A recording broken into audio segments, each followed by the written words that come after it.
For the first time in the Star Wars film saga, a major character wielded a yellow lightsaber when Rey ignited hers at the end of The Rise of Skywalker. We've seen plenty of green, blue, red, and even purple ones, but yellow has remained pretty rare in Star Wars canon until Rey, even though they weren't uncommon in the old expanded universe, now known as Legends. I'm Greg Elliott with Screen Rant, and including Legends, here's every yellow lightsaber in Star Wars prior to The Rise of Skywalker.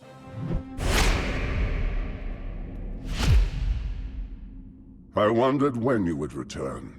A temple guard.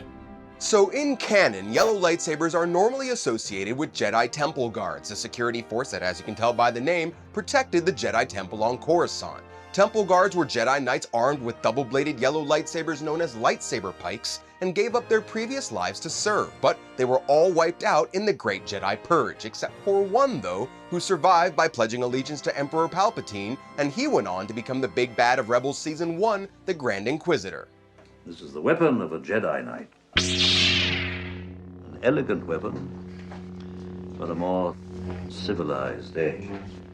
Luke Skywalker originally used his father's blue lightsaber until he lost it and his hand on Cloud City. He built a new green one which he used in Return of the Jedi, but in issue 6 of Marvel's Star Wars comic run, which takes place in between The Empire Strikes Back and Return of the Jedi, we learn that Luke found a yellow lightsaber in an old Jedi outpost in the Outer Rim, and he had to fight the Force Ghost of the Grand Inquisitor, who hasn't been seen since his death in Rebels, to get it. You have failed, Ventress. Surrender.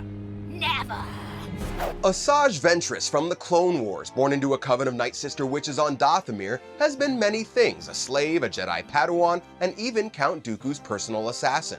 She was generally known to use twin red lightsabers, but during her time as a bounty hunter in the book Dark Disciple, she acquired a yellow saber on the black market, which she used for the rest of her bounty hunting career until she was killed by Count Dooku.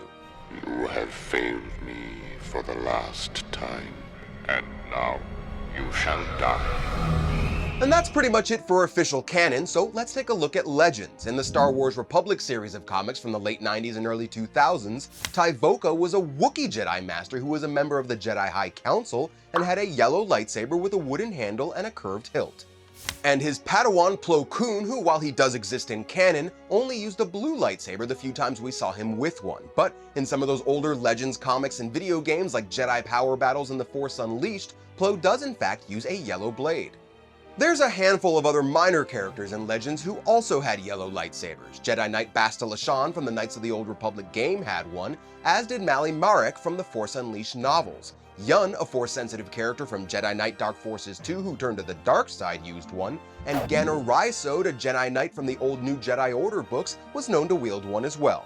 And Anja Galandro from the Young Jedi Knight series, the daughter of Han Solo's rival Galandro, who I guess just goes by his last name, was a spice addict who trained at Luke Skywalker's Jedi Academy, despite the fact that she wasn't Force-sensitive, and she also carried a yellow lightsaber.